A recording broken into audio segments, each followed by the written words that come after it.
বন্ধুরা, আশা করি সবাই ভালো আছেন। তো বন্ধুরা, এখন যে সিনেমাটা নিয়ে কথা বলবো, সিনেমাটা হচ্ছে তিল থেকে তাল, যেটা 1985-এ রিলিজ করেছিল। ছবির পরিচালক হিসেবে কাজ করেছেন শান্তিময় বন্দ্যোপাধ্যায় এবং ছবিতে অভিনয় করেছিলেন প্রসেনজিৎ চ্যাটার্জি, মহুরানী চৌধুরী, সাবিত্রী চ্যাটার্জি সহ আরও অনেকে। তো এই সিনেমাটাকে নিয়ে স্পেশালি এখন কথা হবে। তো তার আগে আপনাদেরকে একটাই কথা বলবো, আপনারা যদি চ্যানেলটায় নতুন হয়ে থাকেন অবশ্যই আপনারা চ্যানেলটা সাবস্ক্রাইব করে নেবেন। আর যদি আপনাদের ভিডিওটি ভালো লেগে থাকে অবশ্যই আপনারা লাইক, কমেন্ট, শেয়ার করতে ভুলবেন না। তো সিনেমাটার নাম কি বললাম, তিল থেকে চাল, যেটা রিলিজ করেছিল 1985 সালে। তো এটা প্রসেনজিতের শুরুর দিকের সিনেমা, যখন প্রসেনজিৎ তো সিনেমা করতে শুরু করেছিল মোটামুটি 1983 না 2 এরম টাইপ থেকে সিনেমা করতে শুরু করেছিল মনে হয়। তো সেই সময় প্রসেনজিতের শুরুর সময় যে ছবিগুলো করেছিল তার মধ্যে একটা অন্যতম ছবি হচ্ছে এটা, হচ্ছে তিল থেকে তাল। তো এটা একটা পুরোপুরি একটা কৌতুক সিনেমা, যেখানে আমরা কমেডিটাকে বেশি ফোকাস করতে দেখি এবং পাশাপাশি পারিবারিক কিছু অ্যাঙ্গেল ছবির মধ্যে রয়েছে। তো সিনেমাটার গল্পের বিষয়ে যাবো, তার আগে দেখে নেবো সিনেমার পরিচালক, প্রযোজক এবং সঙ্গীত পরিচালক হিসেবে কারা কাজ করেছে এবং সিনেমাতে টোটাল অভিনয় কারা কারা করেছেন সেই বিষয়টাও দেখে নেবো।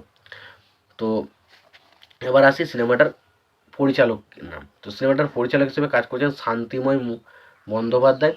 ছবিটার গল্প লিখেছেন হচ্ছে শক্তিপদ রাজগুরু। ছবিটার চিত্রনাট্যের কাজ করছেন শক্তিপদ রাজগুরু।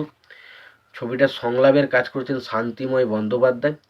ছবিটার সঙ্গীত পরিচালক হিসেবে কাজ করছেন চন্দ্রশেখর বসু এবং ছবিটাতে অভিনয় করেছেন প্রসেনজিৎ চ্যাটার্জি, মহুয়া রানী চৌধুরী, সাবিত্রী চ্যাটার্জি, সুমিত্রা মুখার্জি, তারপরে অনুপ কুমার, সঞ্চিতা বোস, অলোক গাঙ্গুলি, তারপর অনামিকা সাহা, গীতা দে, তারপর দীপঙ্কর দে, সত্য ব্যানার্জি, অরুণ কুমার, নির্মল ঘোষ এবং সমীর কুমার।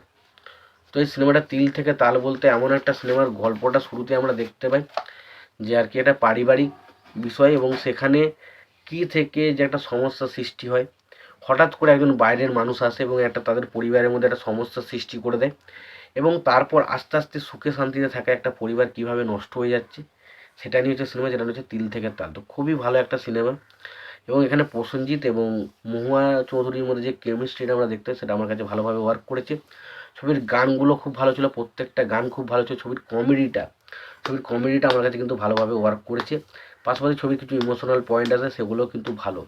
তো ওভারঅল আমি একটুকুই বলবো, সিনেমাটার মধ্যে সব কিছু এলিমেন্ট কিন্তু রয়েছে এবং একটা পুরোনো সিনেমা যদি আপনি দেখতে ভালোবাসে থাকেন তাহলে অবশ্যই আমি সিনেমাটা দেখতে পারেন। তো আমার কাছে সিনেমাটা কিন্তু বেশ আমাকে এন্টারটেন করতে পেরেছে। তোমাদের সিনেমাটা কেমন লেগেছে জানিও। ভিডিওটি যদি তোমাদের ভালো লেগে থাকে অবশ্যই তোমরা লাইক, কমেন্ট, শেয়ার করে দিও। চ্যানেলটা নতুন হয়ে থাকলে অবশ্যই তোমরা চ্যানেলটা সাবস্ক্রাইব করে নিও, পাশে বেল আইকনটা অবশ্যই প্রেস করে দিও। ভালো থেকো, সুস্থ থেকো, দেখা হচ্ছে পরবর্তীতে।